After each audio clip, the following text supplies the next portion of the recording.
안녕하십니까. 세부 6번째 시간입니다. 이번 시간에는 좌표 시스템과 클래스, 그리고 비주얼 워드의 탐색에 대해서 살펴보겠습니다. 물체 인식의 피처들을 다시 한번 살펴보겠습니다. 굉장히 익숙한 그림이죠. 이제 여기서 남은 피처들은 모션과 그리고 좌표 시스템밖에 없습니다. 근데 모션은 물체 형태가 결정이 되면 쉽게 얻어질 수 있는 것이기 때문에 마지막 남은 피처인 좌표 시스템에 대해서 살펴보도록 하겠습니다. 먼저 3차원 그래픽 도구들의 좌표 시스템을 한번 살펴보겠습니다. 그래픽 도구상에서는 이렇게 먼저 글로벌 좌표를 잡고 그 다음에 글로벌 좌표상에 이러한 그 물체들을 배치시키게 됩니다. 각각의 물체는 이러한 그 각각의 자신만의 어떤 그런 로컬 좌표를 갖게 되는데 그 로컬 좌표를 어떻게 위치시키고 어떻게 회전시키느냐에 따라서 물체에 보이는 형태가 달라지게 되는 거죠. 그렇게 배치시키고 난 다음에 그 다음에 카메라를 갖고 카메라로 그 좌표를 물체들을 찍어서 이제 그 이 화면이 생기게 되는 겁니다. 이거를 이제 그 그래픽 하는 데에서는 렌더링이라고 그러는데 이 그 카메라 좌표도 사실은 이 카메라도 사실은 이제 그 2차원 로컬 좌표입니다. 그러니까 카메라도 하나의 물체죠.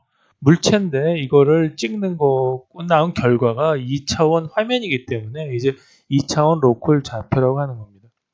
3차원 물체는 이렇게 보시면은 메쉬와 같은 이런 그 하나의 화면들로, 그러니까 면들로 이루어져 있습니다. 수많은 면들로 이루어져 있는데 이 수많은 면들이 이제 그 합쳐져서 하나의 이제 물체로 표시가 되는 거죠. 여기 이제 색깔이 입혀지게 되는 거죠. 그런데 물체 인식에서는 이 어떤 물체가 이 화면에 있는가라는 것을 파악하는 것이 목적이기 때문에, 즉 여기는 뭐 사람 형상이 있고 여기는 컵이 있고 이런 거를 파악하는 게 목적이기 때문에 오히려 거꾸로 로컬 좌표를 알아내야 하는 게 목적이긴 합니다. 그런데 우리가 알 수 있는 거는 이렇게 물체상에서 조각조각 나눠져 있는 면들밖에 없기 때문에 이 면들은 물체상에 비추어진 그 빛의 강도에 따라서, 즉 밝기가 차이가 나기 때문에 세그먼트된 그런 면들이죠. 그 면들을 가지고 예를 들어서 이런 면들입니다. 밝기가 달라지죠. 이 면들을 가지고 이 물체가 뭐 여기는 눈이고 이거는 사람 얼굴이고 이런 식으로 알아내는 거가 물체 인식이기 때문에 거꾸로 간다고 말할 수가 있겠죠. 그래서 우리가 물체 인식에서 가장 처음에 해야 될 거는 에, 전 시간에 말씀드린 면의 뭐 알파벳이나 실러블 같은 걸 통해서 이 면을 뭐라 그랬냐면 비주얼 워드라고 그랬죠. 이 워드를 분석하는 것이 됩니다. 그런데 이렇게 세그멘트된 면의 모양을 알기 위해서는 일일이 그거를 대조해 볼 수 있는 패턴이 있어야 됩니다. 즉 이런 그 패턴을 말하는 거죠. 보통 그 패턴이라고 하면은 우리가 그 이미지 프로세싱에서 말할 때 빗맵 패턴을 주로 말을 합니다. 이게 빗맵 패턴은 이렇게 바둑판처럼 되어 있는 어떤 그러한 그 빗맵에 0과 1로 표시된 그런 패턴을 가지고 있고요.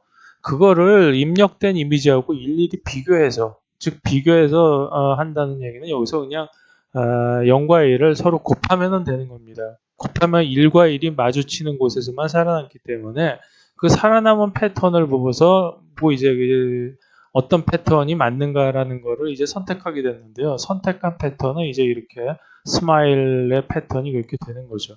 근데 이런 식으로 빗맵 패턴을 만들 때는 이렇게 수많은 크기와 방향에 따라서 거의 뭐 무한대에 가까운 패턴을 만들 수가 있기 때문에 이거는 거의 이런 식으로 패턴을 비교하는 것은 거의 불가능합니다.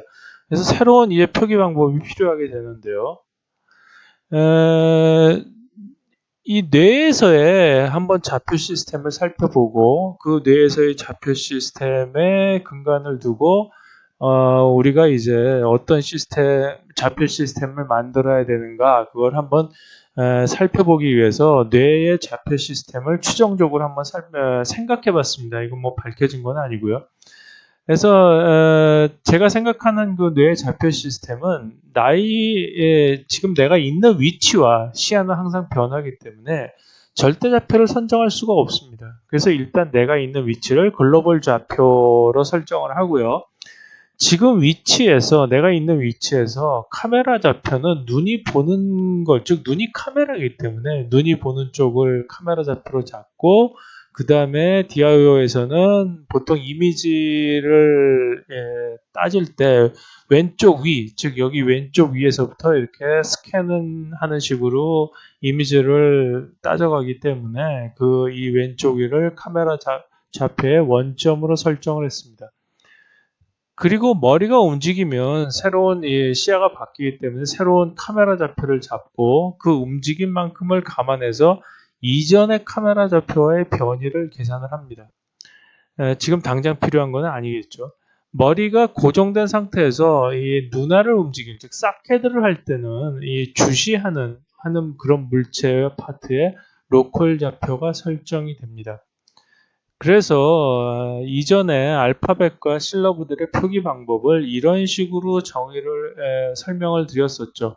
그래서 이거를 일단 이 파라메타를 이제 정식으로 이렇게 고정을 픽스하도록 하겠습니다. 즉 첫 번째 클래스, 두 번째 컨투어, 커베처, 카메라 이렇게 네 개의 C로 시작되는 그 파라메타는 알파벳과 실러브를 표기하는 아주 필수 파라메타가 됩니다. 여기서 클래스는 말 그대로 클래스 이름입니다. 가장 기본적인 게 라인 클래스, 서클 클래스, 아크 클래스, 포인트 클래스. 이게 네 개가 가장 기본이죠.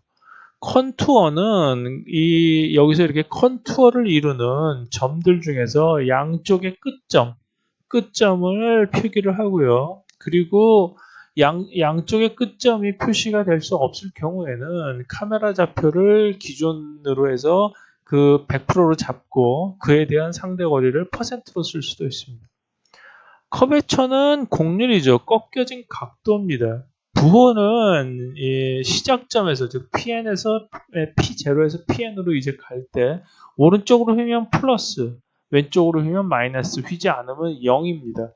그리고 이게 면에서는 하나의 클로스드 컨투어가 되기 때문에 이 면의 안쪽 기준을 바탕으로 면을 기준으로 해서 바깥쪽으로 휘면 플러스, 안쪽으로 휘면은 마이너스라고 할 수가 있죠. 즉 플러스는 컨벡스고 마이너스는 컨케이브, 즉 볼록 오목하다는 뜻입니다. 카메라는 카메라 좌표축인데 이 축은 이제 그 모양에서 이 면에서 기준이 되는 선을 정의할 때 쓰입니다.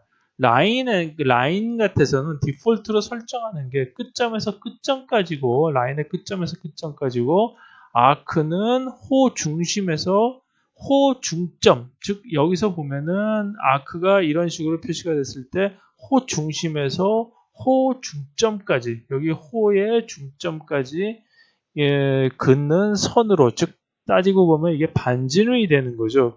그런 선으로 정의를 합니다. 그러면 한번 예를 보겠습니다. 이 왼쪽은 실제 인스탄스들을 나타낸 예고요. 오른쪽은 그거를 바탕으로 한 클래스들을 만든 예입니다. 왼쪽을 보시면 여기 씬 100이라고 되어 있죠. 즉 화면이 하나가 이렇게 잡힌 겁니다. 이 화면 안에는 이렇게 아크, 호도 있고요. 원도 있고 직선들도 있습니다. 이 다 합치면 13개의 이제 물체라고 볼 수가 있는 거죠. 라인이나 뭐 서클이나 그 13개의 물체가 있는 거가 이제 하나의 씬 100이라는 거를 화면을 이루고 있는 예가 되겠습니다. 이 씬 100의 어떤 기준점은 여기가 X축에서 100이 나타내는 선이고 여기는 Y축에서 100을 나타내는 선입니다. 이렇게 100을 기준으로 하는 이유는 이 거리라는 것 자체가 워낙 그 절대적인 게 아니라 상대적인 거기 때문에 그 상대적인 거를 상징적으로 나타내기 위해서 100% 라는 거를 설정해서 이렇게 100을 기준으로 하고 있습니다. 그래서 여기 있는 선이나 아크나 서클이나 이런 것들을 살펴봤을 때 그거를 이제 그 클래스로 보면은 라인을 한번 보죠. 라인 10이라는 어떤 그러니까 라인이라는 것 자체도 하나의 그 최상의 클래스지만 그 밑에 라인마다 라인도 이제 길이가 다 다를 수가 있지 않습니까? 그래서 그 라인을 길이가 다르고 다른 어떤 그 성질이 프로퍼티가 다른 거를 나타내기 위해서 여기서 언더바를 긋고 그 다음에 이제 ID 이 뒤에는 이제 ID입니다. 이 ID가 원래 DIO는 ID 시스템이라고 그랬죠. 그래서 여기서 그냥 10이라고 간단하게 나타냈는데 ID는 원래 깁니다. 굉장히 긴데 그 ID는 여기서 말씀드렸듯이만 모든 파라메타들을 컨캐트네이션 즉 접합을 시켜서 만든다고 이제 써 있죠. 그래서 ID만 보고서도 이 클래스가 어떤 모양을 가지고 어떤 그 성질을 가지고 있구나라는 것을 파악을 할 수 있게 됩니다. 나중에 가서 이제 그 결정을 할 거고요. 라인 10이라는 거를 보면은 라인 10이 이제 이거를 기준으로 해서 만든 건데 클래스는 라인입니다. 최상위 클래스 라인이고 컨투어는 무조건 100%입니다. 자기 자신을 하나씩 나타내는 거기 때문에 짧건 길건 그거를 기준으로 합니다. 그래서 자신의 컨투어의 길이는 100%가 되고요. 라인은 곡률이 없기 때문에 당연히 0도죠. 카메라 좌표는 자신하고 똑같습니다. 그래서 그거를 셀프라고 표현을 했고요. 그래서 여기서 보시면은 컨투어는 뭐 모든 라인이 다 100%니까 쓸 필요 없고 커베처도 쓸 필요 없고 카메라도 쓸 필요가 없습니다. 그래서 이거를 다 필요 없는 거를 생략을 하면 그냥 라인이 됩니다. 즉 라인 10의 클래스는 그냥 라인이죠. 예. 그래서 서클 20을 보시면은 서클 20은 클래스 서클이고 컨투어는 서클 즉 원의 둘레입니다. 원의 둘레는 크건 작건 간에 그거 자체가 100%가 되는 거죠. 그 곡률은 360도 돌아가고요. 카메라는 자기 자신에 대한 반지름이 되는 거죠. 그래서 역시 그것도 서클, 즉 서클이 됩니다. 그래서 라인하고 서클은 가장 기본적인 클래스가 라인하고 서클 두 개밖에 존재를 하지 않게 되고요. 아크를 보시면은 아크는 최상위 클래스 아크를 분려받고 그 아크에 대한 그 호의 길이, 그 호의 길이도 전부 다 그 호가 뭐 크건 작건 간에 전부 100%입니다. 근데 아크는 여기서 각도가 있죠. 각도를 가지고 보는데 여기서 예를 들어서 이 아크는 현재 여기는 마이너스 173이라고 되어 있지만 이건 조금 이따가 설명을 드리겠습니다. 이 173도가 돌아갔다는 거죠. 이 173도가 돌아갔기 때문에 왼쪽으로 돌건 오른쪽으로 돌건 그냥 일단 무조건 이 아크 30이라는 거는 173도가 돌아갔다는 걸로 커베처를 173이라고 표시합니다. 카메라는 역시 셀프 반지름 똑같고요. 그래서 보면은 이 필요 없는 거를 제하고 나면 아크 30은 클래스가 아크고 커베처가 173도.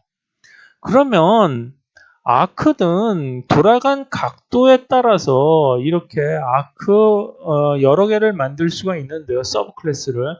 아크 30은 뭐 예를 들어서 뭐 30도가 돌아갔다고 말하고 31은 뭐 몇 도 또 돌아가고 32는 또 몇 도 돌아가고 이렇게 나눌 수 있는 겁니다. 그래서 모든 아크는 돌아간 각도에 따라서 이렇게 서브 클래스를 만들 수 있다는 것을 말씀드릴 수 있고요. 이제 이 클래스가 이제 있으면은 그거를 가지고 여기 그 씬100이라는 것과 같이 매칭을 시켜줘야 되는데 여기서 10번이라는 이 10번도 역시 아이디입니다. 아까 말씀드렸듯이 모든 파라메타를 컨캐테이네이션 시켜서 만든다고 했는데 일단은 그냥 10번이라고 말을 하겠습니다. 이 라인의 즉 이름은 그냥 10번입니다. 어떤 이름이 있는 거가 아니고 아이디 자체가 이름입니다. 그래서 그거를 인스턴스인 경우를 살펴보면 클래스는 라인이고요. 그 다음에 컨투어는 이제 이 라인을 어떤 이 신100이라는 화면상에 위치시켰기 때문에 드디어 이제 구체적인 좌표가 나옵니다. 52,16 X좌표는 52, Y좌표는 16 여기서부터 90,16까지 긋는 선이 되겠죠. 이거 자체 이 선의 길이가 얼마건 간에 이게 100%라는 얘기를 아까 여기서 클래스 했습니다. 이 긴 선도 이게 자체가 클래스입니다. 그러니까 클래스는 어떤 일반적인 성질을 나타내는 거라고 생각을 하시고요. 그리고 크기, 회전, 그 다음에 뭐 어떤 위치 이런 거에 무관하게 표시를 하는 거가 클래스라고 생각을 하셔야 됩니다. 조금 헷갈리실지 모르겠는데 한번 잘 생각해 보시면 납득을 하실 수 있을 겁니다. 이제 클래스 바탕으로 해서 이 10번이라는 인스탄스, 즉 라인을 여기 표시를 했을 때 컨투어는 52,16에서 90,16까지 가는 선이고 커베처 국률은 0이고 카메라 좌표는 아까 여기서 셀프였으니까 자기 자신하고 똑같죠. 그러니까 컨투어 52.16에서 역시 90.16으로 가는 어떤 이러한 하늘색 화살표로 표시된 그러한 선이 카메라 기준선, 즉 X좌표가 됩니다. Y좌표는 물론 여기서 이렇게 가는 하늘색 선의 직각으로 오른쪽으로 가는 게 플러스입니다. 여기서처럼 그게 표시가 되겠죠. 그 다음에 서클을 보시면 여기서 20번이 서클로 되어 있는데요. 서클을 하나의 그 개개의 인스탄스를 살펴보면 여기서는 컨투어는 여기서부터 돌아가기 때문에 40,115에서 다시 한 바퀴 삥 360도를 돌아서 40,115로 옵니다. 그래서 이게 40,115하고 40,115 첫 번째 점하고 끝나는 점이 같습니다. 커베처는 당연히 360도가 돌아가고요.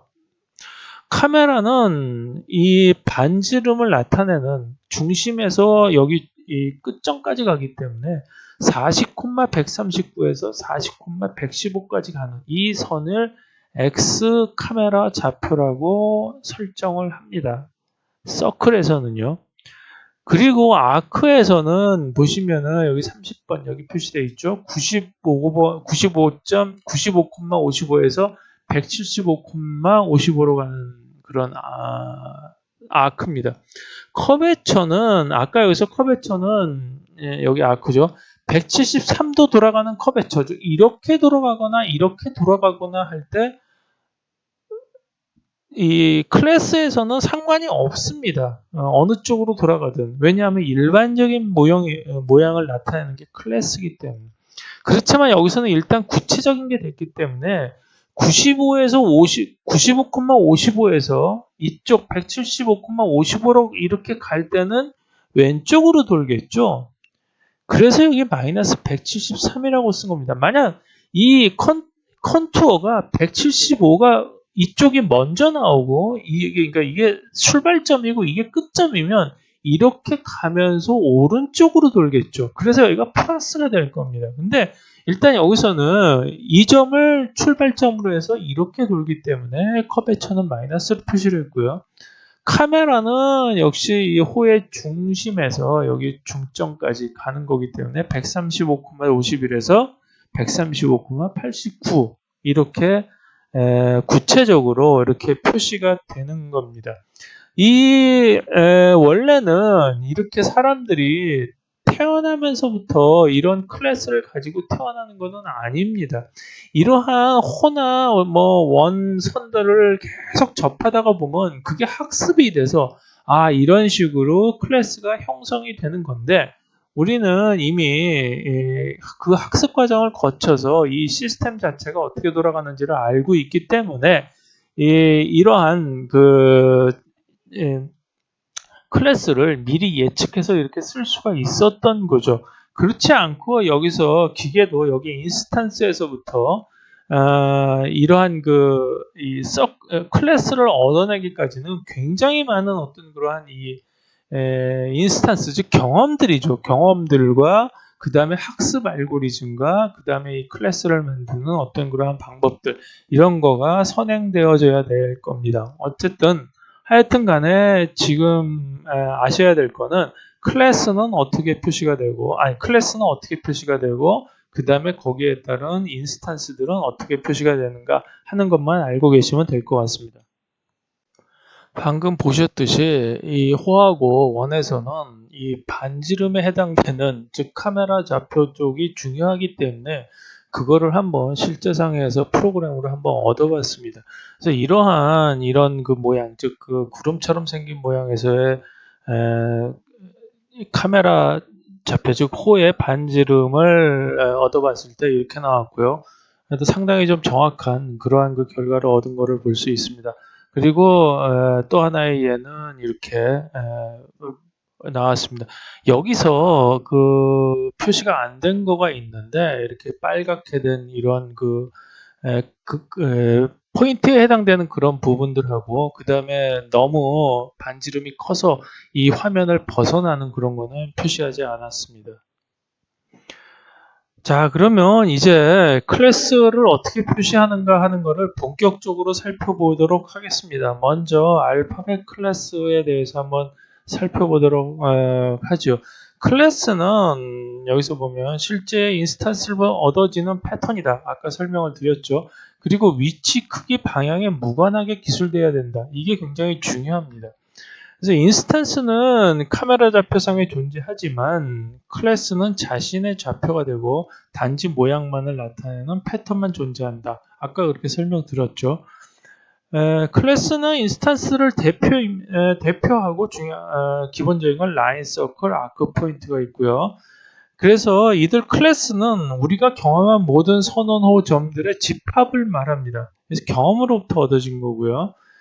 특별한 정의가 필요하지 않고 그래서 위치, 크기, 방향을만 정해주면은 화면상에 그냥 이거를 그려주게 되는 걸로 끝나게 됩니다.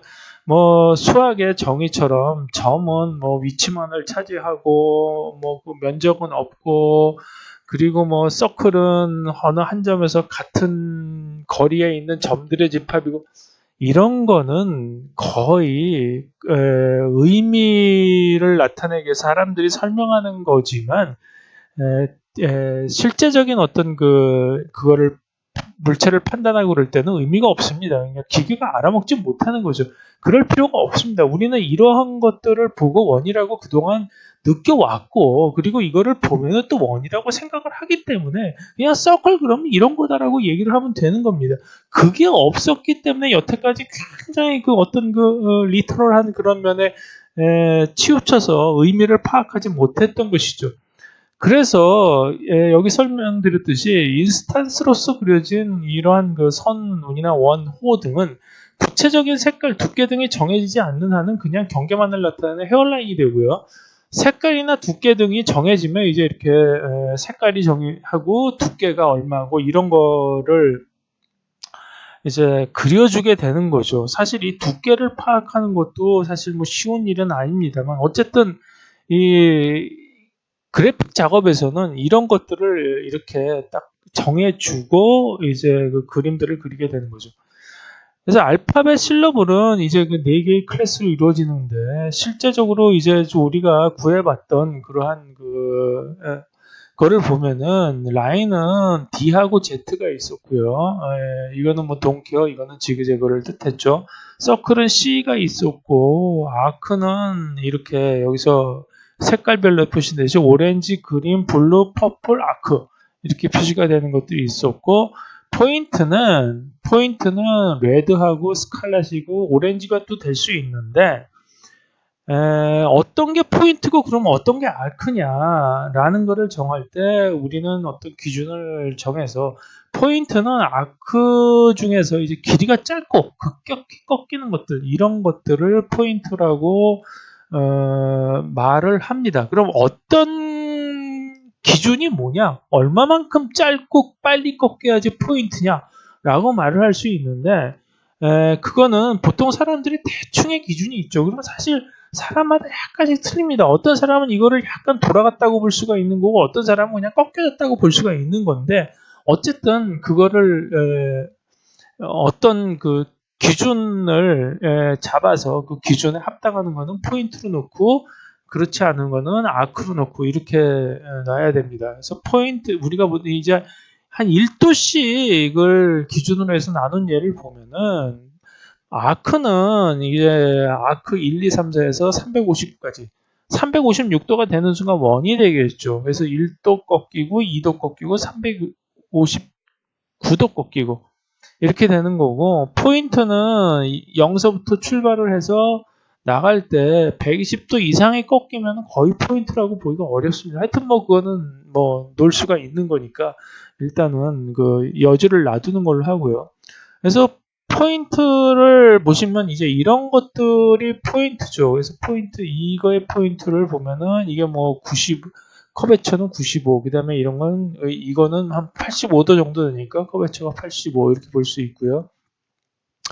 아크는 아까 말씀드렸듯이 이런 거가 이제 아크입니다. 아크가 이제 여기가 뭐 커베처가 이런 것들은 여기서부터 여기까지 이렇게 한 60도 정도 꺾였죠. 두 개가 60도 정도 이렇게 꺾이고 그 다음에 이거는 한 90도 정도 꺾였죠. 그래서 커베처가 90도. 근데 이제 이게 정확하게 60도 꺾이고 90도 꺾였다 이런 뜻은 아닙니다.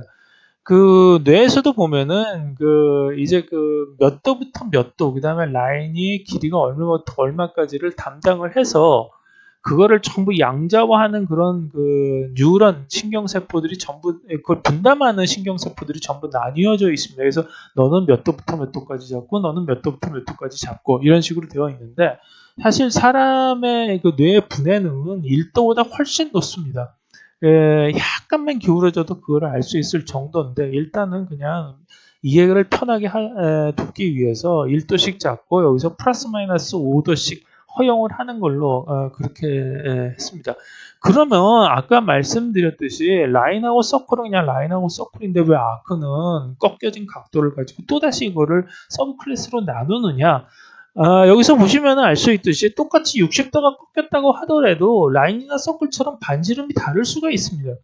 그래서 이 공류를 한꺼번에 통합을 그냥 놔두면 즉 놔두고 아크라는 최상위 클래스로 하나로 통합했을 때는 자유도가 두 개가 생기죠.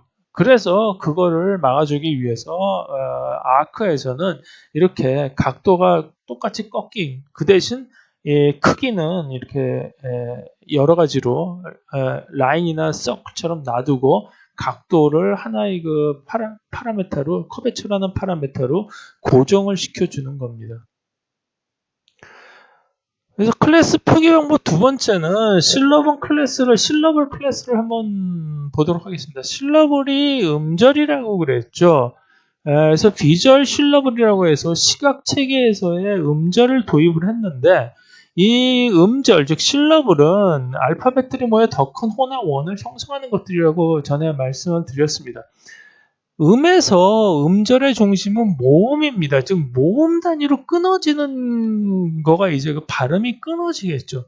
따라서 이제 비주얼 같은 데서 보면은 아래에 이렇게 빨간 동그라미들이 끊어지는 어떤 그러한 그 영어는 이제 아티큘레이션이라고 그러는데 그거를 나타내게 되는데 이거가 하나의 그 이제 끊는 단위, 즉 이렇게 볼록 튀어나온 부분을 끊는 단위, 즉 시각에서는 모음 역할을 한다고 볼 수가 있기 때문에 이거를 하나의 실러블이라고 얘기를 했습니다. 이 실러블 같은 데서는 이제 뭐 종류는 뭐 단봉이 있고 이제 N개가 이렇게 툭툭 튀어나온 게 N봉이라고 하고 달팽이처럼 생긴 거를 이제 스파이럴이라고 얘기를 하는데요.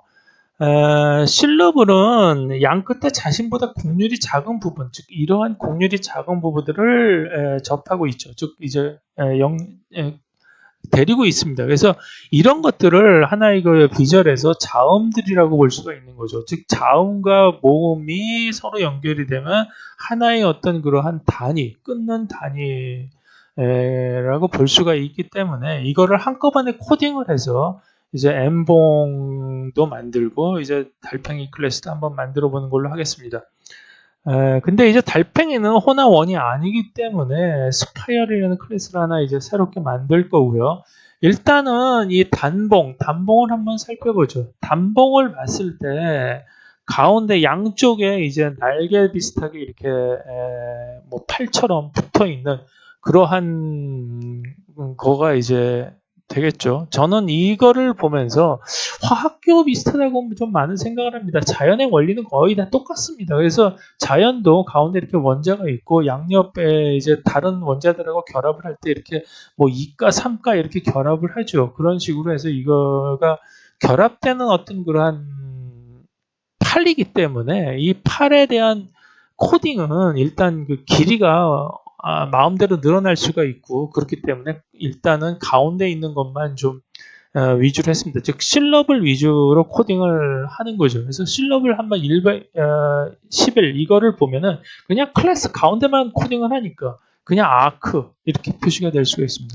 근데 여기서 아까 그 화학 결합할 때 말씀드렸듯이 여기 또 하나의 아크가 결합이 되면은 둘이 팔을 잡겠죠. 팔을 잡아서 중간에 라인이라는 어떤 그 클래스가 이제 결합이 되는데 이거를 한꺼번에 쓸 수 있는 표기가 방법이 있습니다. 이거를 표기를 하면은 클래스는 아크 라인 아크로 연결이 되고요. 그 다음에 컨투어는 이 라인 여기서 100이라고 쓰인 거가 기준입니다. 이 기준으로 이렇게 100이라고 쓴 이거가 결국 여기서의 카메라 좌표 X축 좌표고 그게 100인데 여기서는 생략을 했습니다.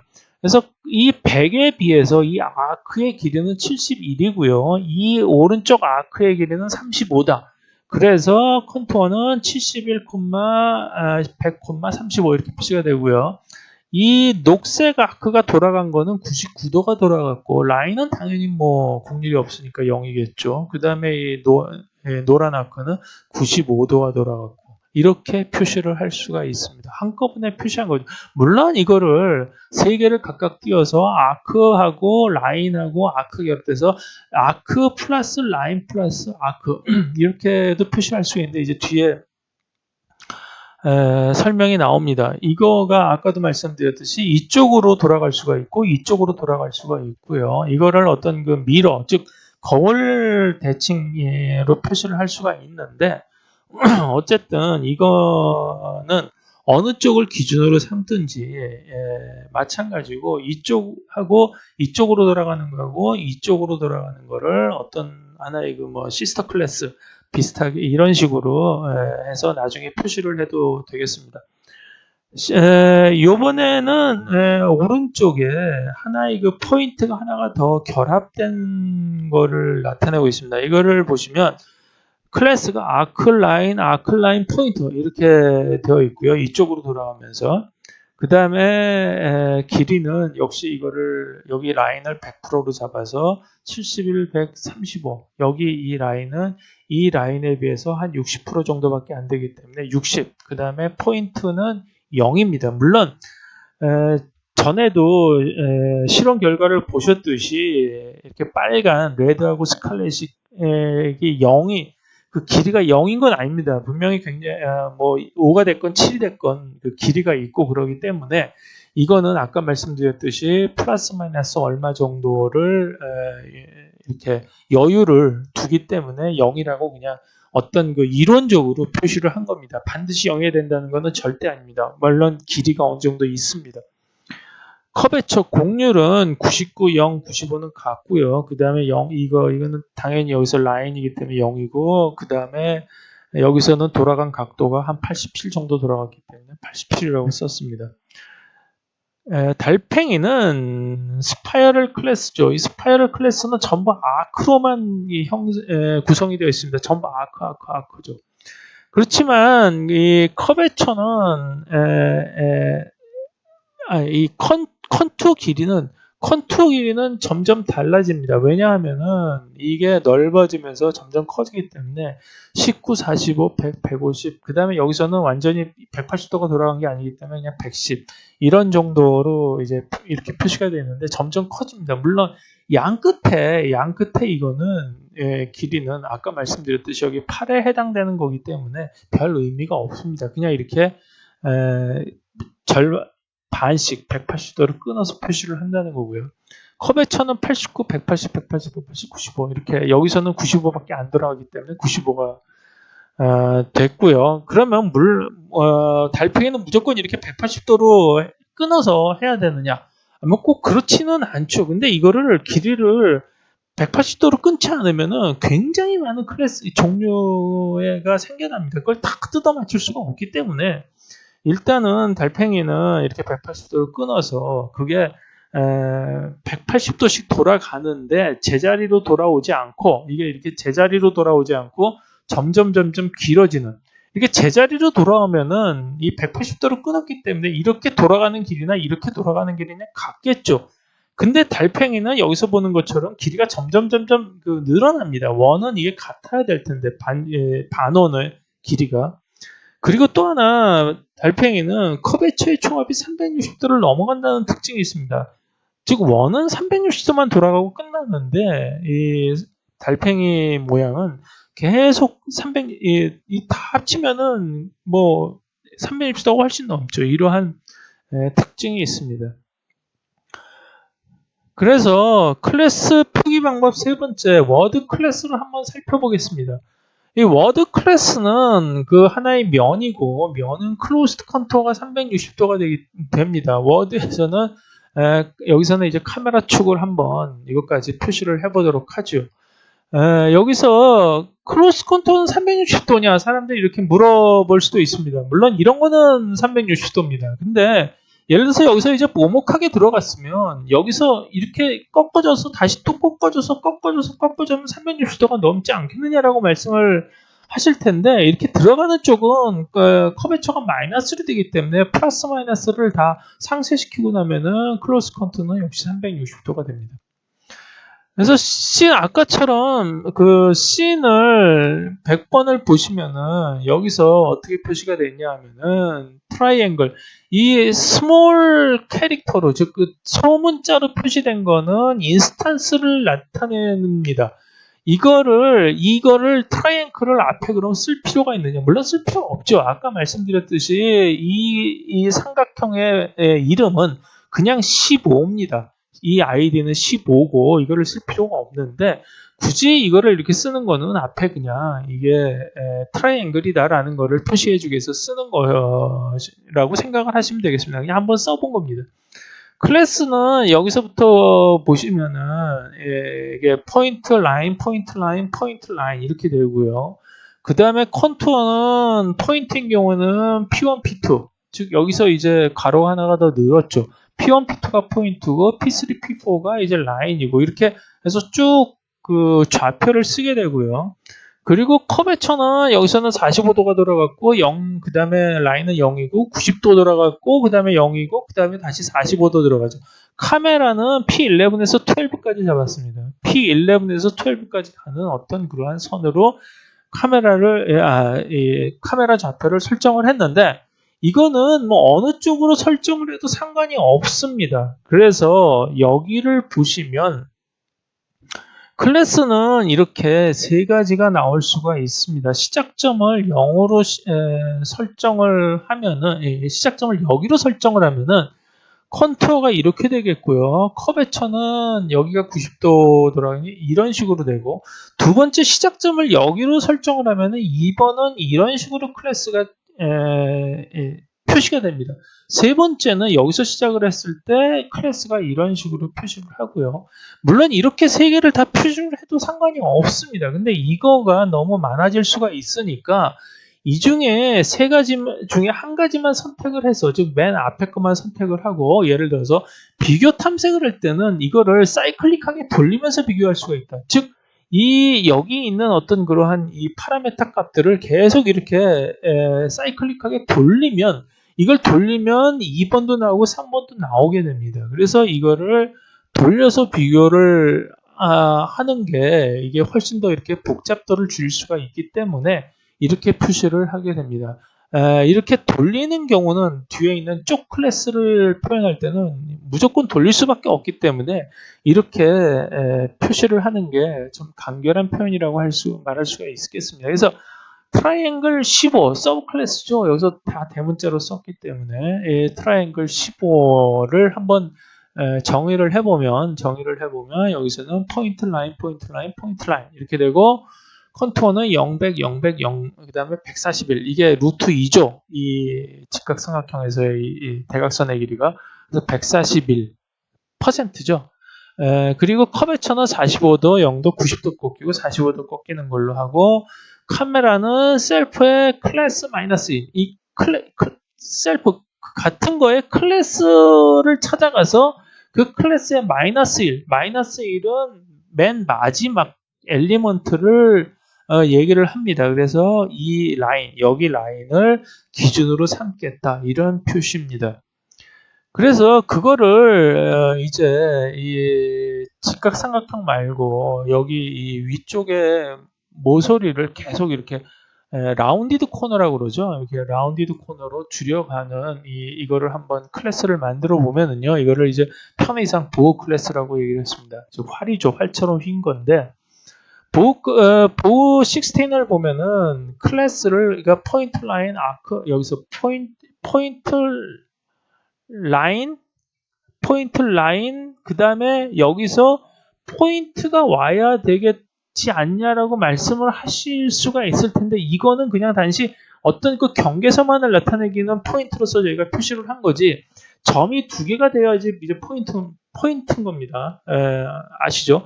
그래서 이거는 단지 경계만을 나타내기 위해서 포인트 하나를 그냥 그려 놓은 것이고, 라인에서 곧바로 아크로 넘어갑니다. 여기서 어떤 그 빨간 위에서 레드나 스칼렛이 이제 찍혀지는 게 아니죠. 코너가 아니기 때문에. 그래서 여기서 라인에서 아크로 넘어가고 다시 라인으로 넘어가고 여기서는 포인트죠. 이게 여기서 돌아가기 때문에 포인트로 들어가고 그 다음에 여기서 이제 라인이 됩니다. 그래서 컨투어는 그냥 그냥 얘로 이게 한 40, 여기 이거 밑에 밑변을 100으로 잡았을 때 이게 한 40 정도 되고 75 정도 된다 이렇게 표시를 했고요. 커베처는 45도, 90도, 45도 돌아가는 거고요. 카메라는 역시 셀프의 마이너스 1이죠. 클래스의 마이너스 1. 역시 이게 더 넓어지면, 이게 더 이제 완만해지면 클래스는 포인트, 아크, 포인트 라인 이렇게 바뀌겠죠. 그리고 이 아크의 길이가 이 밑변의 길이보다 140 정도 이제 140% 정도 되는 거고요. 여기서 90도 들어가고 90도가 여기도 마찬가지로 90도가 들어갑니다. 왜냐하면 이 돌아가는 그 커베처라는 거는 공률은 여기서의 이쪽 이 아크의 끝점에서의 접선의 기울기하고 이 끝점에서의 접선의 기울기의 차이기 때문에 이거를 이렇게 여기서 접선을 그리면서 돌아간 아크는 무조건 90도가 됩니다. 여기서도 마찬가지로 커베처는 90도가 되겠죠. 하지만 이게 좀 더 밑으로 내려오면서 컨투어 길이는 작아지게 됩니다. 그러면 이번에는 이렇게 곡선으로만 구성된 그런 클래스를 한번 따져보도록 하겠습니다. 여기서 이거는 타원인데요. 타원은 원래 그 수학적 정의를 보면은 두 점으로부터의 거리의 합이 같은 점들의 집합 뭐 이렇게 되어 있죠. 도저히 뭐 기회가 이해할 수 없는 그런 수준이고요. 그래서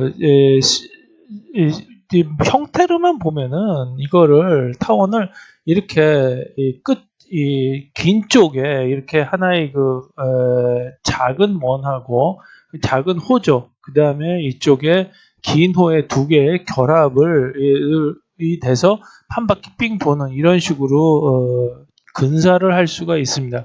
그래서 이 타원을 보시면 클래스가 아크 21 여기서부터 아크 21, 아크 22, 다시 또 아크 21, 아크 22 이런 식으로 결합이 된 걸로 볼 수가 있고요. 그 다음에 카메라 좌표를 그려보면은 여기서 우리는 보통 이렇게 이 타원의 중점을 이제 설정을 하고 여기서부터 이렇게 장축이라고 그러죠. 장축을 보통 이렇게 기본선으로 채택을 합니다. 그래서 그 기본선을 카메라 좌표로 옮겨보면은 셀프의 클래스에 여기 제로의 카메라의 제로 여기서부터 셀프의 카메라의 마이너스 1의 카메라의 제로 이거를 한번 살펴보면 클래스 제로가 아크 21이죠. 그래서 아크 21로 가면은 아크 21에 여기 아크 21에 카메라 좌표는 여기 연두색으로 표시한 이 부분이라고 볼 수가 있습니다. 그래서 여기서의 이 카메라 좌표의 제로는 여기죠. 여기서부터 여기까지 가는 거니까. 그래서 여기 이 점을 즉 이거는 이 점을 나타내고요. 그 다음에 여기 셀프의 클래스 마이너스 1. 아크 21. 이게 조금 틀렸네요. 죄송합니다. 여기 아크 21로 가야 됩니다. 아크 21에서 이 마이너스 1이 아니라 여기 0, 1, 2, 아크 2인 정정하겠습니다. 아크 2로 가서 카메라 좌표 제로죠. 그거는 아크 2로 가서 카메라 좌표 제로는 여기를 뜻하기 때문에 즉 여기하고 여기에 중점을 이 미드 포인트 중점에서부터 그 다음에 여기 아까 클래스 제로 아크 21에 있는 카메라 좌표 1 여기 끝점이죠. 여기서부터 여기까지 간다. 이런 식으로 표시를 할 수가 있습니다. 그래서 아크 21을 보시면은 여기서 이 커베처 컨투어가 아크 21을 100으로 잡았기 때문에 거기에 한 반 정도 되는 50% 정도 되는 길이를 갖고 있고요. 그 다음에 커베처는 한 80도 정도 돌아가는 거 이렇게 표시가 되어 있죠. 그래서 아크 22는 이렇게 길이가 100이고 커베처가 30도 정도 돌아가는 이렇게 알 수가 있는데 이거를 컴퓨터에서는 이제 오버라이드 기품이라는 게 있습니다. 그래서 이걸 다시 한번 표현을 해보면은 아크 22는 클래스를 아크 21로 잡고 즉 이걸로 잡고 여기서 컨투어하고 커베처를 재설정을 해줄 수가 있습니다. 그래서 재설정을 해서 컨투어 100하고 커베처 30을 설정해주면 이 값이 100하고 30으로 바뀌게 됩니다. 그러니까 이거는 하나의 그냥 컴퓨터 기법으로 제가 설명을 해놓은 거고요. 그냥 이렇게 디파인하면 된다고 보시면 되겠습니다. 이거는 이제 땅콩 모양으로 생겼죠. 땅콩 모양으로 생겼을 때 이것도 역시 보시면은 이게 아까 31서부터 쭉 라인 여기 사이는 이제 라인이죠. 이게 변곡선이 됩니다. 이게 이쪽으로 오른쪽으로 휘다 여기서 왼쪽으로 휘죠. 그러니까 이제 이거는 색깔로 따지면 이제 Z 지그재그에 해당되는 이제 그 라인인데 이거를 쭉 이쪽부터 돌리다 보면은 아크 31, 라인 32, 아크 33 다시 라인 32, 아크 31 이렇게 되고 다시 또 이쪽으로 쭉 가면서 라인 32, 33, 32 이렇게 됩니다. 근데 이걸 자세히 보시면은 이만큼이 공통이죠. 이게 즉 아크 31을 양 끝으로 해서 이만큼이 같은 모양으로 되어 있습니다. 그러니까 즉 이만큼이 대칭이라는 걸 알 수가 있죠. 그 다음 이제 다음에 설명드릴 건데요. 그래서 카메라 좌표도 여기서 마찬가지로 이제 설정할 수가 있고요. 이 점하고 이 점의 중점 미드 포인트를 설정을 하고 거기서부터 여기 끝까지 이렇게 설정을 할 수가 있습니다. 여기서 아크 31을 보시면은 아크고요. 최상위 클래스는 아크고 컨투어는 500. 여기서는 컨투어를 이제 500으로 잡았습니다. 기준이 되는 거를 꼭 뭐 100으로 잡아야 되는 것도 아니고 그냥 일단 여기서는 33을 여기 이 33을 100으로 잡았는데 그거에 비해서 500으로 이제 정도 되는 이게 5배 정도 되는 이제 길이가 된다고 볼 수가 있는데 이거는 뭐 상관이 없습니다. 하여튼 간에 이게 5배 정도 크다는 것을 나타내는 거고 커베처는 210도 돌아가고 여기서는 이제 75도 돌아가고 이렇게 표시를 하면 되겠습니다. 그래서 이제는 한번 쪽 클래스라는 거를 살펴보도록 하죠. 쪽 클래스는 이제 부분 클래스입니다.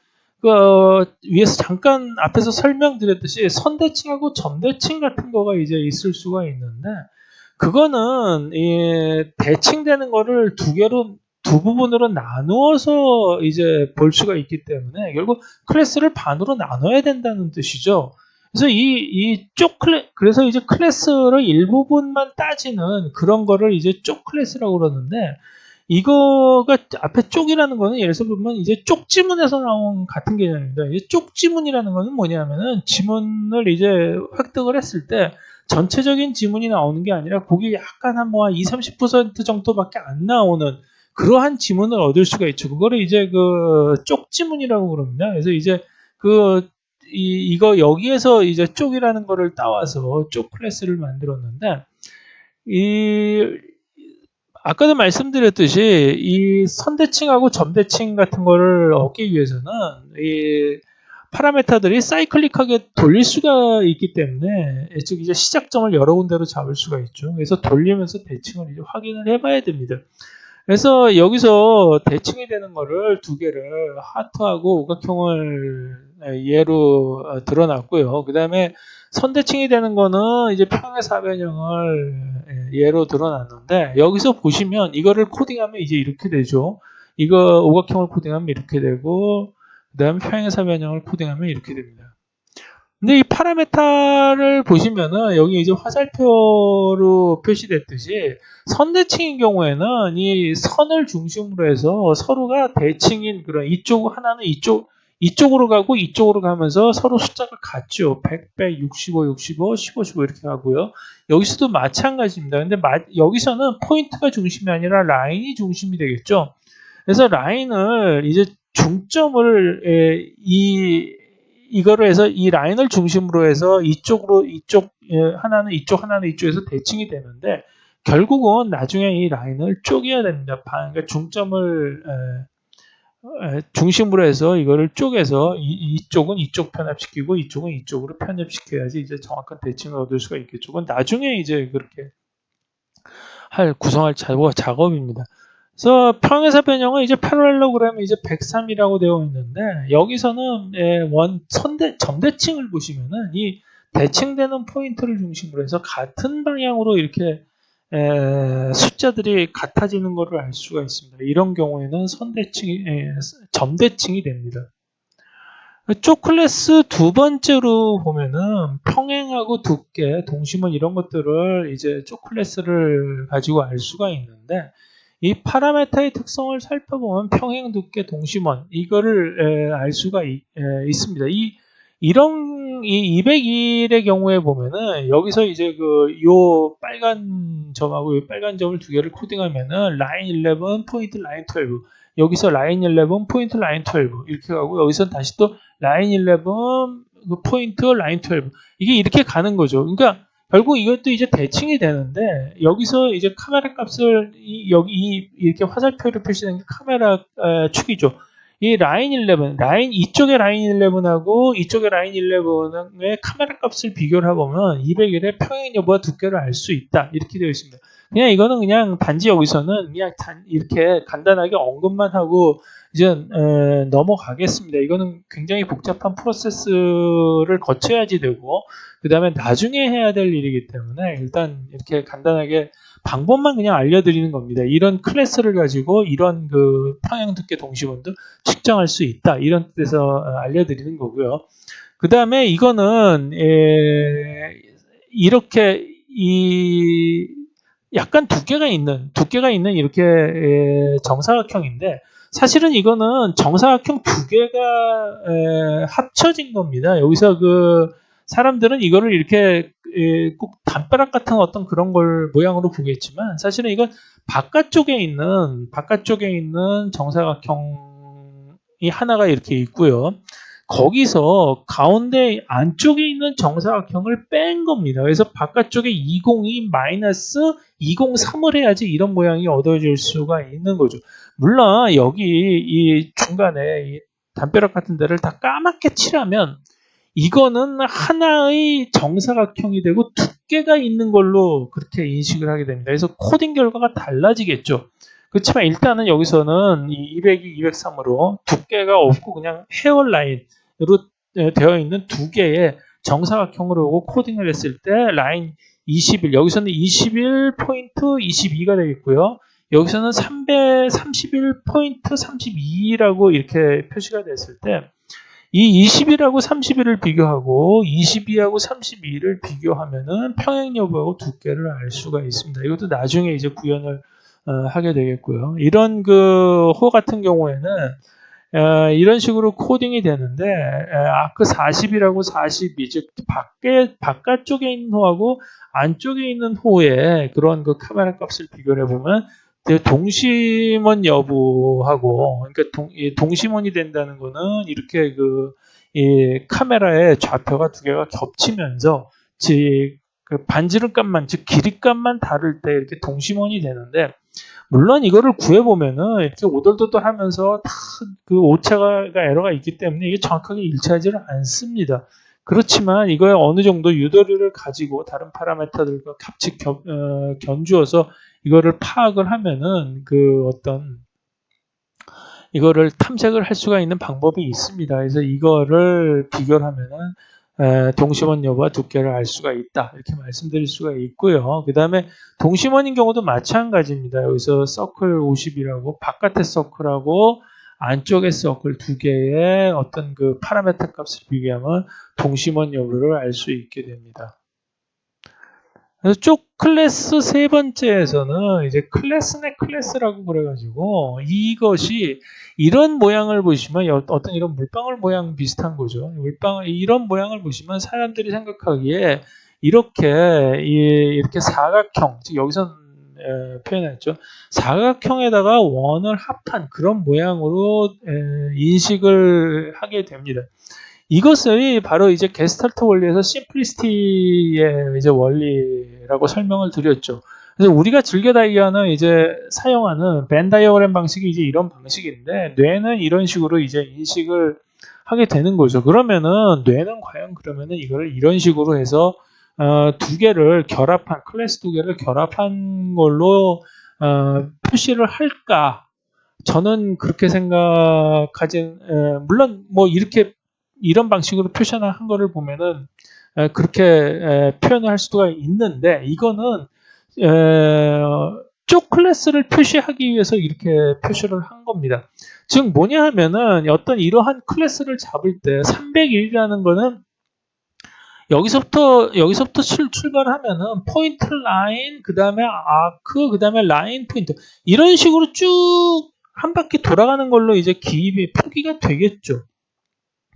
근데 이거를 RF가 항상 이거 전체를 잡는 거가 아니기 때문에 RF가 작은 선상에서는 여기 세 점만이 잡힐 수가 있습니다. 여기 세 점만을 잡히면 이 세 점을 이렇게 세 점을 보는 입장에서는 요게 어떤 정사각형, 즉 스퀘어 클래스의 세 부분만이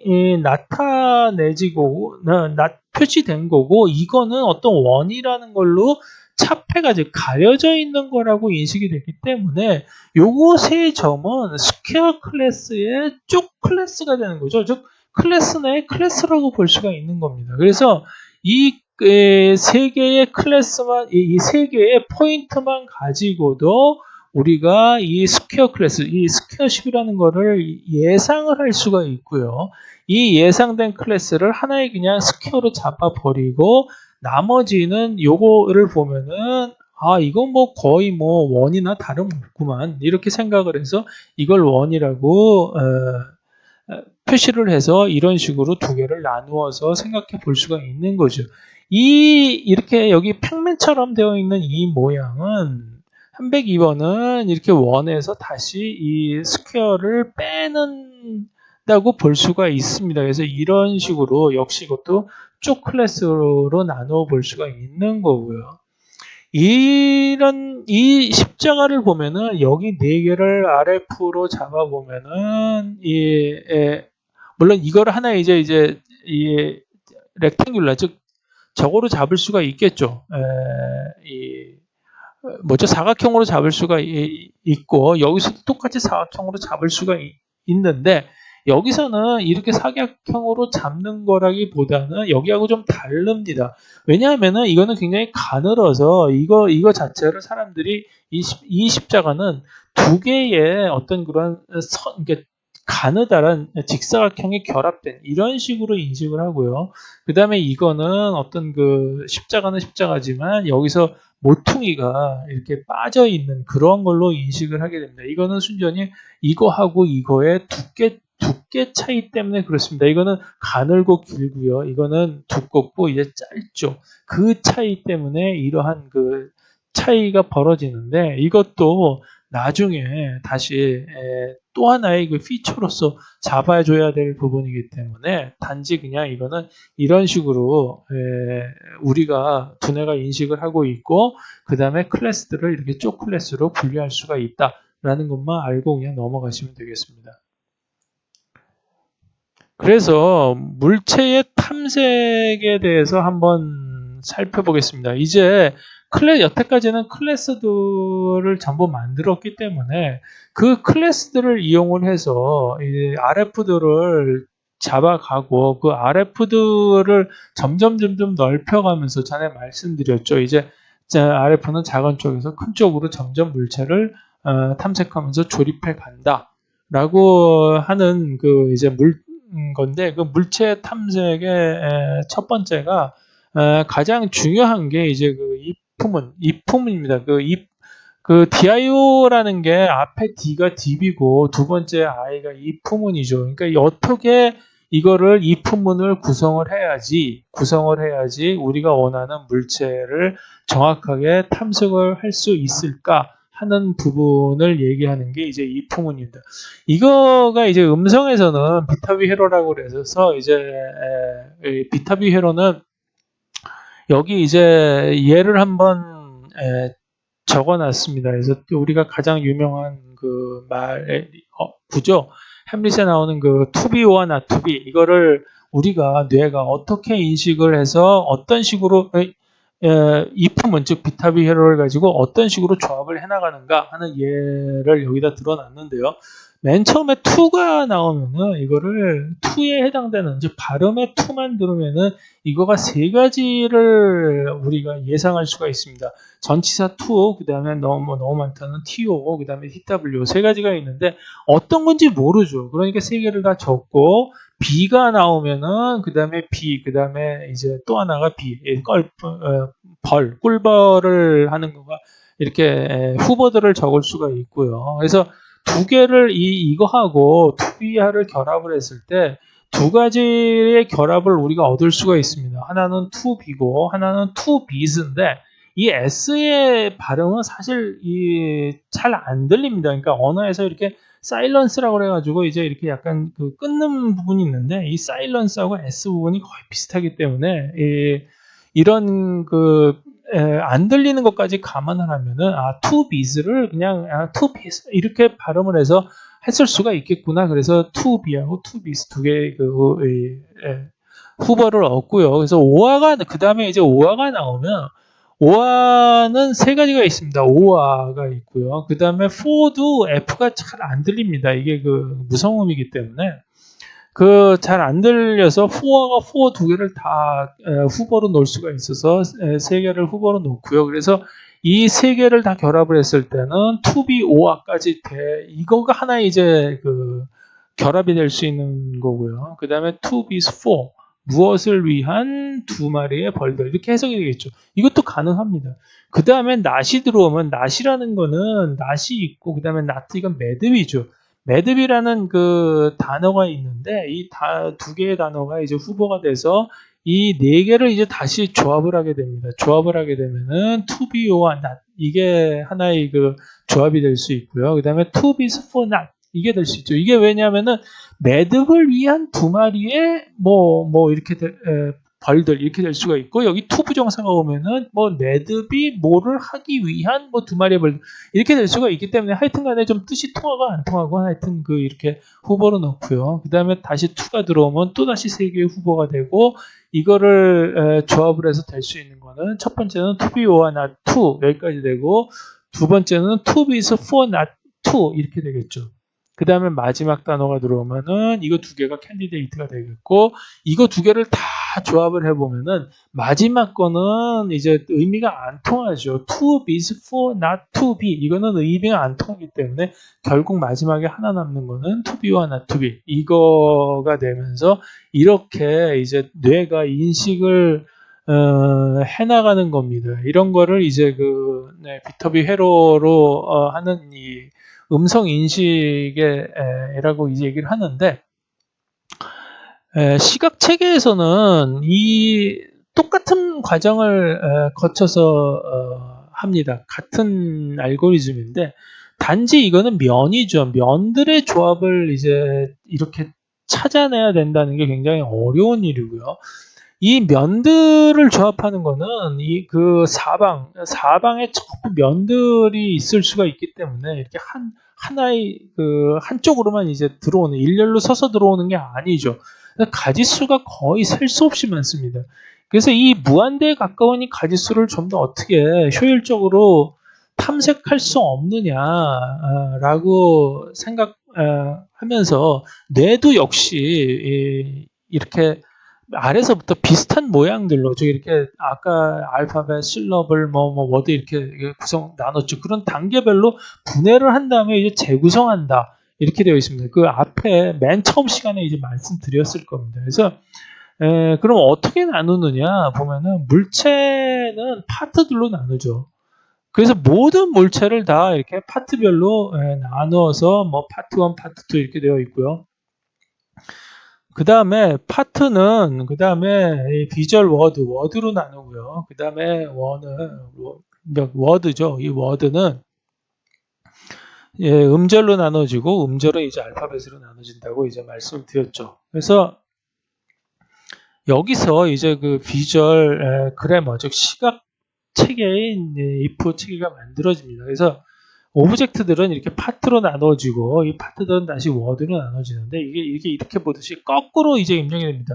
즉 워드 이런 것들이 입력이 되면은 이거는 이거 조합은 뭐 파트 41이고 이거 조합은 파트 11이고 이런 식으로 이렇게 후보들을 만들어 갈 수가 있는데 여기서 보시면은 유니크한 게 있습니다. 즉 워드 7, 21, 60, 81을 보시면 이거 세 개가 결합이 되면은 파트 41밖에는 안 되거든요. 그러니까 이거 세 개가 결합이 되면 파트 41이다라고 확신할 수가 있는데 다른 것들은 그렇게 어떤 특수한 조합으로 결정되는 파트들이 이 세상의 물체는 별로 없죠. 그래서 이것도 될 수 있고 이것도 될 수 있고 이런 식으로 후보들을 만들어 갈 수 있게 됩니다. 물론 후보가 이 음성 인식에서보다는 훨씬 더 많겠죠. 그런 것들을 다 인식을 해서 마지막에 이거는 뭐 오브젝트 물체 이거는 뭐 물체 3다 이런 식으로 분석을 하게 됩니다. 그러면 이제 인접한 면들의 조합을 한번 살펴보도록 하겠습니다. 이 물체의 기본적인 탐색은 이제 인접한 면들끼리 합쳐봐서 어떤 조합이 유의미한가를 따져보는 게 되겠죠. 그래서 예를 들어서 정육면체를 보시면은 정육면체는 이러한 모양으로 보일 수도 있고 이러한 모양으로 보일 수도 있습니다. 하여튼 간에 이거는 정육면체는 세 개의 면이 있어야지만 완전한 정육면체라고 인식이 되는데요. 이거를 코딩한 거를 보면은 큐브십은 큐 스퀘어 플러스 평행사 변형 그죠? 그 다음에 이거는 평행사 변형 4번이 평행사 변형 그 다음에 이거 람빅 그 다음에 이제 그러니까 마름모죠. 마름모하고 평행사 변형의 조합으로 이렇게 표시가 되는데요. 이 마름모 꼴이 사실은 이 큐빅에서의 좀 상징적인 어떤 그런 모양이죠. 이 물체 탐색을 위해서는 그 물체가 좀 독특한 모양을 가지고 있는 걸 위주로 클래스도 작성하고 탐색도 그쪽으로 하는 게 좋습니다. 그렇지만 그것만 가지고도 완벽한 탐색을 될 수가 없기 때문에 이렇게 네이버 즉 이웃에 있는 면들을 작성이 뭐냐 이거를 작성을 하게 되는 거죠. 그래서 4번의 이웃한 면들은 5번하고 6번이 되겠고요. 5번의 이웃한 면들은 4, 6번 그 다음에 6번의 이웃한 면들은 4, 5번 이렇게 이거를 이제 알아서 이거를 조합을 해나가게 되는데 이 조합을 해나갈 때 이제 보시면은 5번은 여기서 이제 이것만 가지고도 이건 단독으로 이렇게 완전한 거가 보이는 경우이기 때문에 세 개의 면을 다 합치면은 금방 이게 이제 이 큐브구나라는 걸 알 수가 있습니다. 근데 이제 보통의 물체들은 이렇게 많이 가려져 있죠. 그래서 가려져 있는 경우가 에도 이 쪽클래스 같은 걸로 전부 탐색이 가능해야 됩니다. 그래서 이런 어떤 이 상황을 보시면은 여기서 보면 5번이죠. 5번은 이 여기에 있는 포인트 하나가 가려져 있죠. 그렇지만 이렇게만 가지고도 여기 쪽 클래스를 설정을 하면은 이게 마른 목걸이다라는 걸 알 수가 있습니다. 그리고 이게 옆에 6번에 평행사 변형이 붙어 있기 때문에 5번하고 6번을 결합하면 좀 더 큐브에 가까워진다 라고 볼 수가 있고요. 그 옆에 다시 4번이 이게 이것도 평행사 변형이라고 쪽 클래스로 판단할 수가 있기 때문에 4번하고 5번하고 6번을 세 개를 합치면, 즉 이 세 개의 조합을 가지면은 이거는 그 큐브 정육면체인데 이쪽에 이 원통에 가려져 있구나라는 식으로 판단을 할 수가 있어요. 근데 이 원통을 보시면은 이 7번, 8번 두 개가 이제 눈에 띄죠. 근데 이 7번, 8번 원통이라는 거 이게 그러면 이 가려져 있는데 이 원통도 어떻게 이게 원통이라는 거를 알 수 있을까요? 결국은 이 7번, 8번을 결합을 해야 됩니다. 이게 7번 이러한 즉 왼쪽에 해당되는 이러한 물체가 있을 수도 있겠죠. 그렇지만 이러한 물체가 있는 거는 약간 좀 드물기 때문에 지금 원통에 이렇게 반으로 물론 뭐 홍나무 같은 거를 이렇게 세워가지고 이만큼 잘라놨다고 보면 되겠지만 그런 경우에는 이게 홍나무 같은 이제 어떤 그 텍스처를 다 가져야지 되는 거고요. 그리고 그 홍당무가 그렇게 잘려져 있는 어떤 그러한 상황이 있어야지 그걸 그렇게 인식을 하는 건데 여기서는 그런 게 아니기 때문에 어쨌든 주위에 있는 RF에 해당되는 거를 다 결합을 해봅니다. 그러니까 조합도 즉 쉽게 말씀드리면 이렇게 붙어 있는 것들의 조합뿐만이 아니라 이렇게 떨어져 있는 면들의 조합까지 살펴야 된다는 겁니다. 그래서 7번하고 8번의 조합을 보면은 이게 여기서 이렇게 곡률이 쭉 가면서 아크가 이어질 수가 있겠죠. 이거를 다 이어봐야 됩니다. 이거를.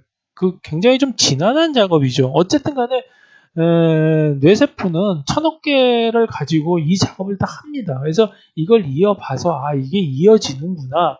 여기도 이게 이어지는구나 라고 판단이 되면 이거를 통째로 하나의 원통이다라고 판단을 하게 됩니다. 이렇게 따로따로 나눠져 있는 게 아니고요.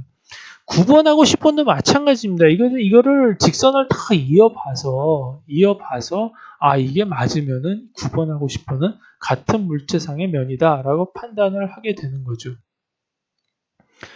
그래서 이러한 판단을 하게 되는 그 가장 기본적인 거 하나 중에 음양이 있습니다. 그러니까 인접한 면들은 면의 이제 굴곡에 따라서 빛의 반사의 그 차이가 달라집니다. 즉 강도가 달라지는데 그게 이제 음양으로 나타내고 음양이 다시 이제 세그멘테이션에서 면으로 구분이 되는 것이죠. 그래서 이러한 음양을 쌍으로 페어로 잡으면 그 물체의 굴곡을 알 수 있고 그 굴곡을 가지고 모양의 파악에 엄청난 도움이 될 수가 있죠. 이런 것들을 보면 우리가 금방 얼굴이라고 판단이 되지요. 이런 것들도. 그것이 물체의 음양에 우리가 이미 학습이 되어 있고 이렇게 하얗게 표시된 즉 밝게 표시된 부분은 바깥쪽으로 돌출된 부분이고 까만 거는 돌출된 부분에 가려져 있는 거기 때문에 빛이 어느 쪽으로 오는 거구나라는 것까지 다 파악을 할 수가 있습니다. 이게 전부 다 보면 학습에 의한 결과입니다. 이런 음양 패턴을 이용한 기존의 물체 인식 방법에서 R 트랜스폼이나 이제 펀스 알고리즘 같은 게 있는데 이거는 이제 빗맵 패턴을 이용하는 거고 특수 모양을 타겟으로 합니다. 얼굴이면 얼굴, 아니면 어떤 그런 걸 특수 모양을 해서 그것만 하기 때문에 일반적이지 못하는 단점이 있고 또 하나는 이게 크기를 일정하게 통일시켜줘야 되기 때문에 얼굴이면 얼굴을 전부 크기에 맞춰서 이거를 정규화를 시킵니다. 즉, 얼굴이 이만해도 요만큼 만들고, 얼굴이 작아도 다시 이런 크기로 만들어서, 이러한 하나의 그 직사각형 내의 윈도우에서, 이게, 여기가 밝고, 여기가 어둡고, 이런 거를 측정을 해서 하는 게 기존의 이제 그 음양 패턴을 이용한 인식 방법이 되는데, 이게 또 크기뿐만이 아니라 뭐가 문제가 되냐면은, 이렇게 얼굴이 정면으로 보는 패턴하고 이렇게 약간 이쪽으로 들렸을 때 패턴이 또 달라집니다. 그러니까 이러한 정면으로 본 거를 훈련을 시켰을 때 이러한 약간 들린 거는 이건 얼굴이 아니다라고 나오는 거죠. 그러면은 이게 이러한 패턴은 또다시 그러니까 학습을 시켜서 이걸 또 얼굴이라고 잡아줘야 되기 때문에 굉장히 좀 문제가 있습니다. 그러니까 그러기 때문에 일반화되지를 못했는데요. 그러니까 DIO 시스템에서는 일반적인 면을 클래스로 정의를 하고 이 클래스로 정의를 하면 면의 모양까지 잡히기 때문에 그러한 그 음향 패턴 검출을 행하게 됩니다. 물론 이것도 보면 좀 쉽게 잡혀지는 것은 아니죠. 상당히 좀 이것도 좀 고생을 해야 되긴 합니다. 그래서 이러한 음향 패턴은 이게 너무 복잡하면은 얘가 갈피를 못 잡기 때문에 이미지가 좀 단순화시켜서 굵직굵직한 패턴을 가지고 이제 하게 되는데 그 굵직굵직한 패턴을 한번 단순화 작업을 해보면 한번 이렇게 해봤습니다. 이렇게 그 냉면에 대한 거를 보통으로 잡으면 이 정도의 컨투어가 나오겠죠. 너무 면들이 코너들도 무지무지 많고 이거를 제대로 다 파악을 하려면 물론 이거의 세세한 거 이건 뭐 국수고 이거는 뭐 고기 조각이고 이런 걸 판단하려면 이러한 그 세세한 컨투어들이 다 필요합니다. 그렇지만 굵직한 거를 잡기 위해서는 이러한 거를 다 디테일을 없애서 그냥 적당히 스무드한 형태를 만들어내야 되는데 그게 이런 겁니다. 이게 좀 더 스무드한 거고 굉장히 많이 스무드한 겁니다. 그러니까 물론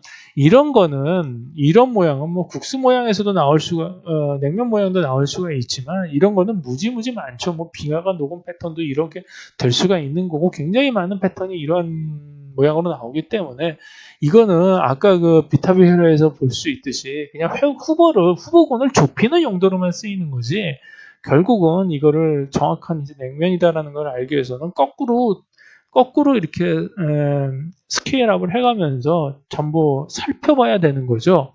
이제 그런 것들이 좀 지난한 작업이 되겠습니다. 그러면 이제 우리가 만들었던 그런 클래스하고 인스턴스들을 보관을 하는 그런 DB는 어떻게 구성이 되는 걸 한번 살펴보겠습니다. DB는 크게 나누어서 실제 기억을 저장하는 부분하고 클래스를 저장하는 부분 두 가지로 나눕니다. 뇌에서는 이 두 개의 구분이 없고 실제 이제 기억이 분석되는 즉 눈으로 보는 것들이 분석되는 패스를 따라서 연결된 그런 회로들이 다 학습된 결과로 뭉쳐서 그게 바로 클래스를 나타내기 때문에 이게 막 이 두 가지가 섞여 있지만 그냥 일반적인 컴퓨터상에서의 DB는 이거 두 개를 나눠줘야 됩니다. 그래서 왼쪽 같은 그런 우리가 화면을 봤을 때 우리가 느끼는 거는 뭐냐 하면은 실제 기억의 이게 저장이 되고 그 실제 기억을 하나하나 저장이 되면서 그거를 이제 클래스를 형성을 하게 되는 거죠. 또는 기존에 있는 클래스하고 매칭을 시켜서 어떤 클래스가 이 화면에 있었다라는 거를 이제 표시를 해 놓게 되는 겁니다. 그래서 이 씬을 보면 씬500이라는 인스탄스 이 자체가 씬500이죠. 인스탄스고 그거를 클래스를 보면 씬1 이건 뭐 하여튼 표시가 되면 여기서 보시면은 씬1이 씬의 최상의 클래스는 씬이고 이건 아우터로드 어디냐 이거 뭐 그 외곽의 어떤 그러한 그냥 도로다 이거를 나타내는 어떤 그런 서브 클래스로 표시를 하고요. 그 서브 클래스 내에서 다시 우리가 특정하게 외곽 도로 중에서도 뭐 어디 뭐 동두천 근처라든가 이렇게 아우터로드 300이고 일시는 뭐 11년 7월 1일 날 본 거고 이렇게 다 기억을 해 놓게 됩니다. 물론 이게 일반적인 뇌는 아무리 뇌가 용량이 많다고 하더라도 한계가 있기 때문에 이렇게 자세하게 명확하게 그렇게 저장을 하지는 못하죠. 하지만 이게 진짜 컴퓨터상에서 이러한 그 시스템이 구현이 된다면 컴퓨터는 완전히 세세한 그러한 그 상황이나 기억까지 모두 그냥 아주 굉장히 명확하게 이렇게 기억을 할 수 있다는 그런 장점이 있습니다. 그리고 오브젝트, 즉, 어떤 물체들은 맨 100, 이게 사람을 이제 맨 100이라고 그러고, 웜은 이제 100일이라고 표시를 하고요.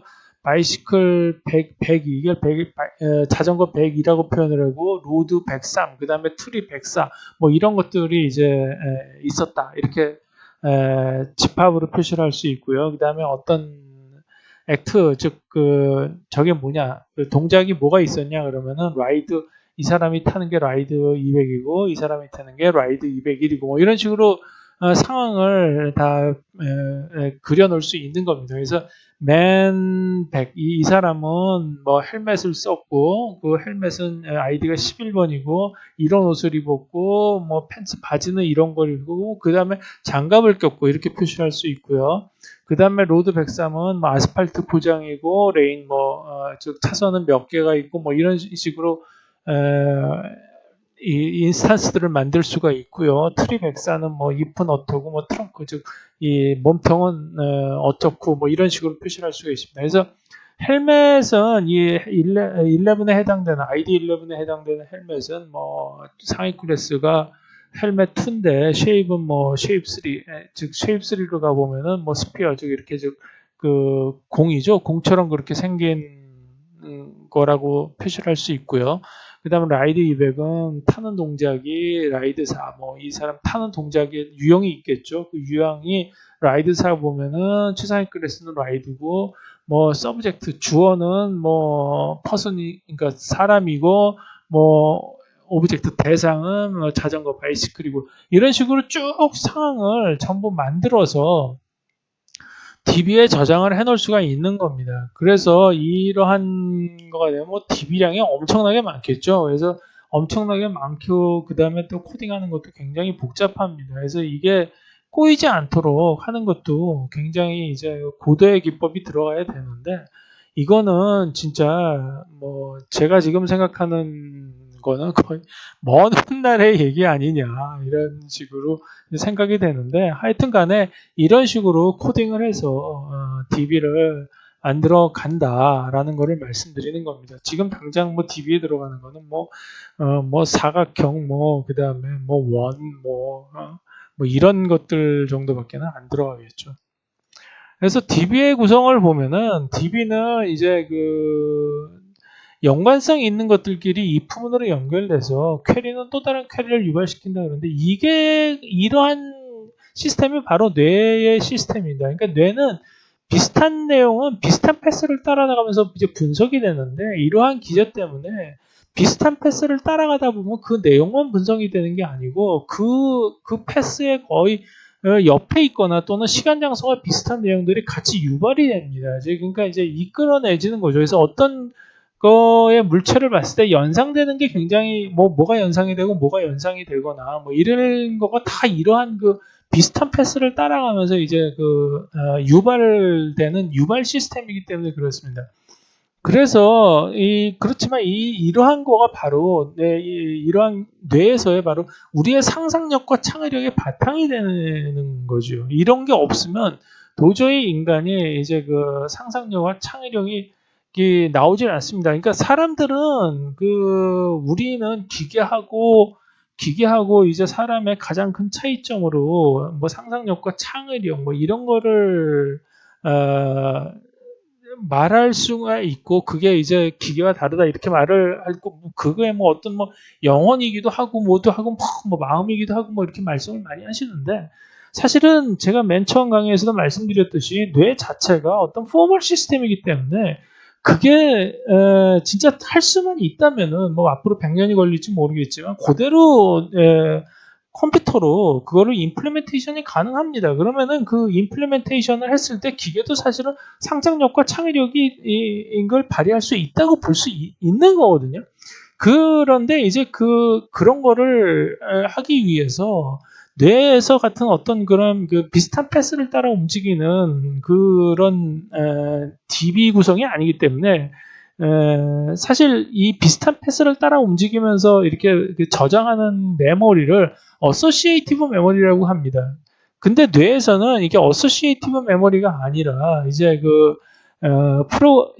이 저장하는 이 순서적으로 시퀀셜하게 쭉 저장되는 그런 시스템이기 때문에 뇌에서와 같은 어떤 그런 유발 시스템을 구성하기 위해서는 이렇게 하나의 기억이 다른 기억을 어떤 그렇게 유발시키는, 인버킹시키는 어떤 그런 시스템을 만들어내야 됩니다. 그래서 실제의 기억을 담당하는 부분하고 클래스를 저장하는 부분 사이에 어떤 그러한 인버킹 시스템을 가지고 있고, 그 다음에 실제 기억도 이게 하나만 저장하는 게 아니라 인덱싱을 다 달리해서 시간별로 인덱싱, 그러니까 똑같은 사건이라도 시간별, 장소별, 사람별, 사물별로 다 각각 따로 저장을 하게 됩니다. 그러니까 쉽게 얘기하면 중복 저장이죠. 그러니까 하나의 기억을 저장하기 위해서 수많은 데에 똑같은 내용을 다 쓰게 되는 겁니다. 그래서 이 인덱싱이라는 거는 결국 보면 색인이죠. 그 책 뒤에 보면은 이제 어떤 단어들이 몇 페이지에 나온다는 걸 쭉 나타내듯이 어떤 시간만 가지면 이 내용들을 다 찾을 수 있고, 뭐 어떤 사람만 보면 또 찾을 수 있고, 이런 것들을 다 이렇게 분리해서 중복해서 저장을 해놓기 때문에 어떤 사물만 가지고 또는 장소나 시간만 가지고 전부 찾을 수 있는 그런 이렇게 될 수 있고요. 그 다음에 또 하나는 클래스를 저장하는 부분에서도 사전적인 뭐 ABCD 분류를 해야 되고, 용도별로 분류를 해야 되고, 동작별, 계층별로. 즉 계층별은 뭐냐면 어떤 사물이라는 거는 라이프, 생명이 있는 것과 라이플리스, 생명이 있는 무생물로 구분이 되고, 그 무생물, 그러니까 생물은 다시 식물과 동물로 분류가 되고, 이런 것들을 다 따로따로 해가지고 전부 다 따로따로 중복으로 저장을 해놓게 되는 거죠. 이거를 이런 식으로 저장을 해서 어떤 하나가 입력이 됐을 때 그게 전부 똑같은 게 전부 각각의 이 DBA를 다 찾아서 이게 들어오면은 뭐 이런 것까지 전부 다 기억이 떠올릴 수 있게 그렇게 만드는 시스템이 이런 유발 시스템입니다. 물론 이렇게 되면은 이게 유발 시스템을 하나가 들어오면은 계속 이게 또 다른 거를 인보킹 시키고 그 인보킹 시킨 게 또 다른 거를 또 인보킹 시키고 이렇게 한다고 그러면은 뭐 이게 뺑글뺑글 돌다가 무한대로 돌다가 뭐 끝이 없겠죠. 그러니까 어느 정도 끊어줘야 됩니다. 그 끊어주는 한계가 바로 뇌에서의 이 비슷한 패스를 따라가는 그 유발 시스템과 똑같은 건데, 사실은 뇌에서도 이 유발 시스템이 너무 뛰어나면은 그 한 가지가 들어갔을 때 계속 다른 것들을 전부 이렇게 유발을 시키면서 머리 전체가 그냥 이렇게 꽉 그냥 이렇게 뭐죠? 이제 저걸로 CT로 찍어 보면은 거의 다 전체가 다 이제 뇌 전체가 다 유발이 되는 그런 식으로 되는 사람도 있죠. 그런 사람을 우리는 사실 이렇게 천재라고 합니다. 그러니까 천재의 두 가지 특징이 뭐냐면 유발이 굉장히 빠르고, 그 다음에 하나가 들어갔을 때 그에 상관되는 이 유발되는 패스가 굉장히 넓다는 겁니다. 그러니까 빠르고 굉장히 범위가 넓고, 근데 그렇게 하다 보면은 이 에너지도 많이 소모되면서 사실은 이제 거의 뭐 사람이 폭발할 지경에 이를 수가 있겠죠. 그러면서 이제 거의 뭐 우울증이나 막 이런 거 걸리고 정신병에 걸리고 그러는 건데, 그거를 뭐라 그러냐면 천재병이라고 그럽니다. 그래서 모차르트 같은 경우도 이제 천재병으로 죽었다고 그러는데, 머리가 좋은 사람들이 천재병에 잘 걸리죠. 그 이유가 무한대로 이게 반복이 될 수 있는 거기 때문에 그렇습니다. 그러니까 하여튼 우리도 근데 그런 거를 뭐 막기 위해서는 어느 정도의 이제 한계를 둬서 너무 거리가 너무 상관이 없는 그런 것들은 이제 이게 트리밍하는, 그러니까 거기서 끊어주는 그런 것들이 이제 필요하겠죠. 창의력을 위해서는. 근데 그거는 지금 뭐 아마도 제가 지금 살아생전까지는 거의 뭐 상상을 못하는 그런 일이기 때문에 일단은 좀 가능한 좀 할 수 있는 것에만 이제 좀 집중을 하려고 합니다.